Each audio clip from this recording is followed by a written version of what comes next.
March 22nd, 2001.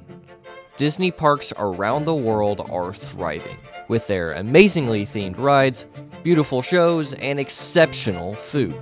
Well, all parks except for one, actually. Disney's Animal Kingdom.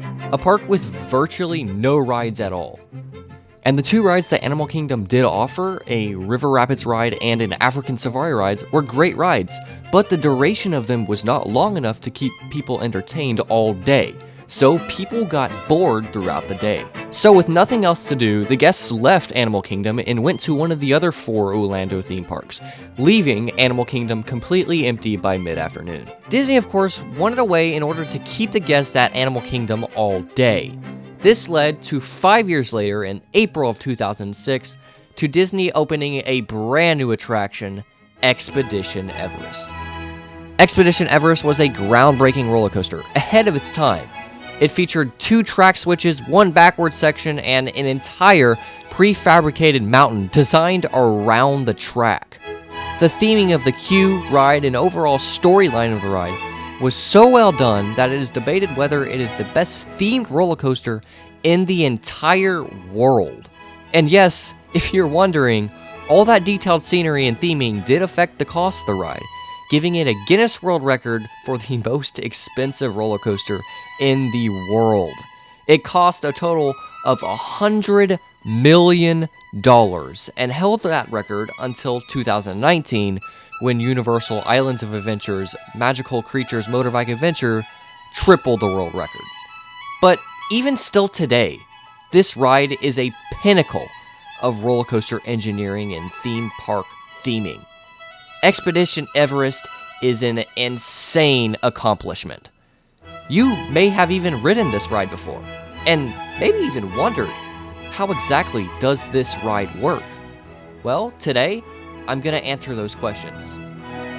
Welcome to How Stuff Works. Firstly, let's run through the track layout to remind you of what happens during this roller coaster. You start the ride off by passing through a sharp right-hand bend through the lush Disney landscaping and hit the first of 2 lift hills. This lift hill ascends a few feet upwards, seemingly to follow the mountainous terrain up. The top of the lift hill reveals a wonderful view of the mountain itself. The track then slowly descends down and to the left around some of the rock work that Disney has placed, and also through more trees and terrain. This is where the train approaches the second lift hill, which is integrated directly into the theming. This lift hill rises 112 feet, and at the top you enter the mountain. Surrounded by ice and snow now, you take a sharp left turn and meander your way through a cave. You continue upwards to a cliff of the mountain. You see the rail ahead has been destroyed and pulled up due to the Yeti, a mysterious creature lurking in the mountain. With nowhere else to go, the train retracts its journey back down the way you just came, only to turn left in the cave and enter a brand new section of track. There are a few twists and turns in the mountain until you come to a halt yet again. You see the shadow of the Yeti and then propel forwards again through another track switch. Then comes the most thrilling part of the ride, an 80-foot drop. The track makes a 250-degree turn and heads back into the darkness of the mountain. Riders will then plummet down a significant drop and emerge the mountain to complete the most intense element of the roller coaster, a very decently large helix. Now riders will enter the mountain for the last time as they pass over a block section. They take a right turn and dip down, avoiding the Yeti just barely. With one final drop and turn, riders will coast into the final brake run of the ride, ending their journey on the world's most heavily themed roller coaster.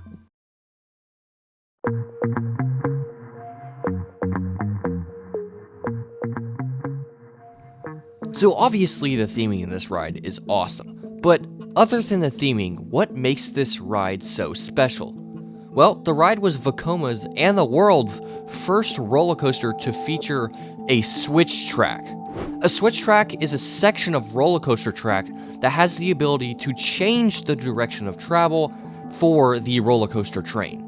This is done by sliding a track piece over, rotating it to a different direction, or even rolling the track upside down. In all these cases, this reveals and replaces the original track piece with another section of roller coaster track. To explain how a switch track works, I first have to explain something that is similar to it. This is why I'm going to be using the example of a transfer track. Now, you've most likely seen a transfer track before. They're very common. Almost every single coaster in the world has a transfer track. So what is a transfer track? Well, a transfer track involves a section of track that slides over on a transfer table, aka this thing right here. And it does this via a motor and a belt, shown right here. The transfer track will line up with a maintenance storage building so that a train, which sits in this maintenance storage building, can be loaded onto the track. The transfer track will then slide back from the way it came across the transfer table and connect back with the original layout.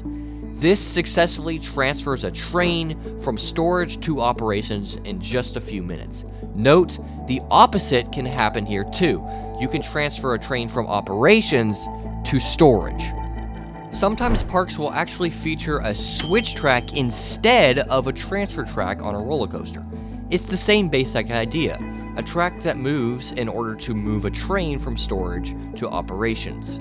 However, a switch track is different in that it has a second piece of track that replaces the first. Switch tracks are generally a lot smaller than transfer tracks because it does not need to carry a full train. It just needs to connect somehow to the original layout. Think of a switch track as the things that you see on railroads. A lever will change the direction of travel to a second track.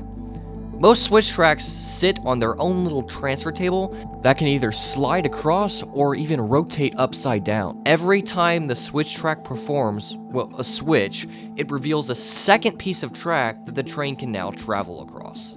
So why am I telling you all this information about switch tracks? Well, it's because Expedition Everest was the first roller coaster to ever feature a switch track during its layout. It was a marvel of engineering during the time, and a complete shock to guests on board. Instead of falling back down the lift hill they just came up, they get sent speeding and spiraling backwards in an opposite direction of what they came, into the dark depths of a mysterious mountain. Then, again, another switch track happens, and instead of just retracing the path they just took, they continue down another path, now forwards, and now the biggest drop of the ride. This sequence of events is absolutely mind-boggling to the guests on board because the switch tracks are actually hidden from the guest's view. So now, let me explain in more detail what happens in order to fully understand the sequence of events that happens.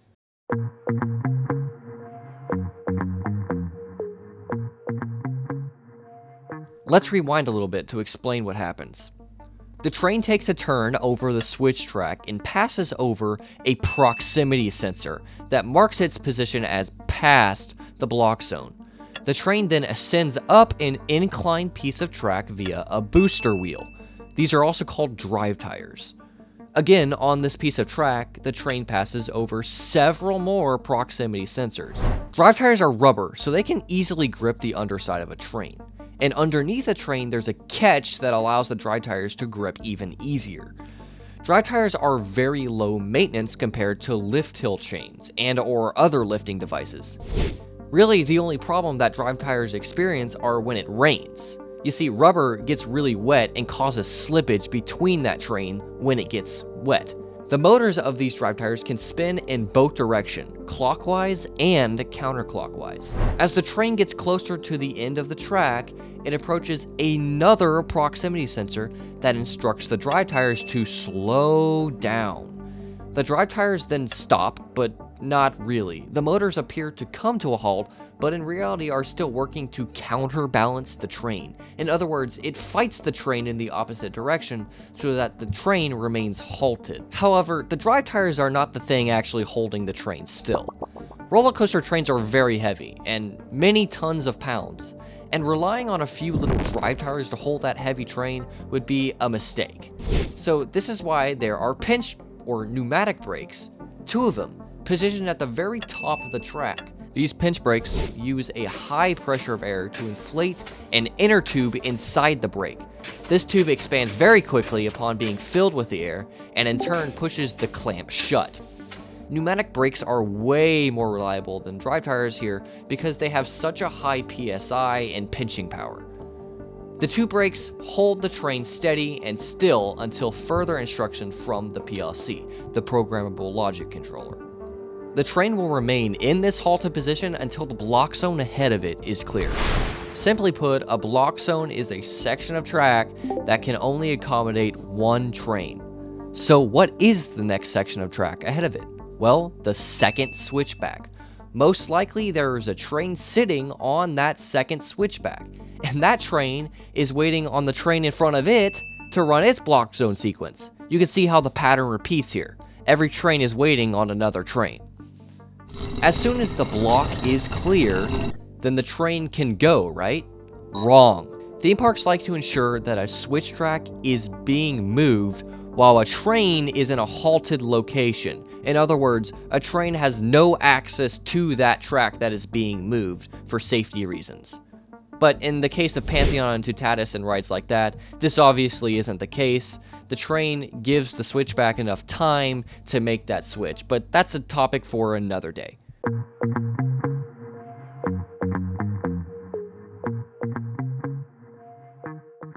So now that the block zones are clear, the switch tracks are now given the proverbial green light by the PLC to complete its sequence as the train above still waits on those pinch brakes. Also note that even if those brakes up there fail, which is, by the way, highly unlikely, the train would not come blazing down because the drive tires could most likely hold that train there or at least slow down that pace. So the switchback begins its sequence. The first part of the sequence is to remove the locking pins.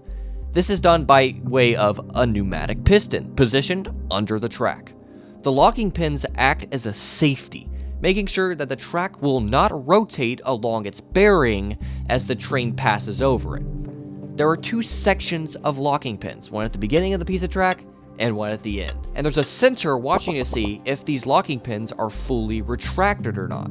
If they aren't, then the PLC will send an error and have the pneumatic retry. And if it still doesn't work after that, then the PLC will have to activate an e-stop. If it does work, the sequence will carry on. If the sensor marks the locking pins as clear, the pneumatics will hold the locking pins stationary and in place. If the block zone ahead is still clear, again, the sequence will continue. As you can probably tell, there is a lot of checking that goes into keeping everything safe. Once the switch track is free from the locking pins, the magic begins to happen. The section of track will rotate 180 degrees, revealing another track profiled in the opposite direction as the first. The rotation is done by a motor sitting directly underneath the track, which rotates on a linear axis, spinning the spine of the track. The spine is about 3 times thicker than that of a normal track because it contains 2 normal sections of track, the one on the top and the one on the bottom, plus the extra spine for the rotational motor directly in the middle. The piece of track that was just revealed is in the opposite direction of the original piece of track, because the next turn is in the opposite direction of the original turn. It is profiled in the opposite direction because the next turn is in that opposite direction, perfectly matching up with the turn. When the track is fully rotated 180 degrees exactly, again, this is checked by another proximity sensor. The locking pins will re-engage, again by way of a pneumatic piston. And finally, the locking pins are checked one last time by a sensor, and the sequence is finally complete. If even one of these steps fails, the proximity sensor will immediately send an error, and the PLC will have no choice then to e-stop automatically. Okay, so now the switch track is rotated, and the path is clear. Now, finally after a whole whopping 6 seconds, the train can be released from the pinch brakes. As soon as the pneumatics release, the dry tires actually reverse in the opposite direction, giving the train a sort of boost. This is done subtly, but it does happen. The train flies through the switch track and passes over one of its proximity sensors to tell the PLC the location of the train. However, the PLC cannot advance any oncoming trains because the switch track is still in its reverse location. Remember, the switch track flipped, so it's in the opposite direction as it was originally. So there's a gap there. So the switch track sequence has to repeat and do everything it just did all over again to bring it back to the original state. The train that has just passed over the switch track now continues through the dark corridors and caves of the mountain, but backwards. It comes to a halt again in a pitch black area. A screen above plays a video of a Yeti tearing apart more track, indicating that they now have to reverse their direction again if they want to continue their journey. The train, of course, is this time propelled forwards and down the largest drop of the attraction. So what happens here? Well, almost the same exact thing as before. There are drive tires and pinch brakes. And actually, if you listen carefully, you can actually hear the sound of the pneumatic pinch brakes release right before being propelled down the track. As the video plays, another switch track, different from the first one obviously, completes its sequence. This one the riders can actually see barely, as it is directly in front of the train. This switch track sequence is the same as the first. It checks block zones, releases the locking pins, checks those, rotates the track 180 degrees, revealing a different section of track, checks that, re-engages locking pins, and checks those finally. Once those sequences are complete, the train is then propelled forward at a quick acceleration by the same drive tires that are holding it still. This acceleration really shows the grip strength of the rubber when it comes to contact with steel. This acceleration is also close to the acceleration seen on Fire Chaser Express at Dollywood, which also uses drive tires to launch the trains. Just the only difference here is the lesser speed. Once the train is propelled forward and past the switch track, it drops out of the mountain 80 feet downwards. There is a proximity sensor right at the top of that drop, indicating that the train has left that block zone and that it is now okay to complete switch track 1 sequence and rotate switch track 2 back to its original position before switch track 1 completes its sequence. Again, remember, switch track is out of position for the oncoming train, so it has to repeat its sequence. So, that is the functionality and sequences of how the switch track section works inside Expedition Everest. But there's actually one more switch track, one that people tend to overlook. This one is at the very beginning of the ride.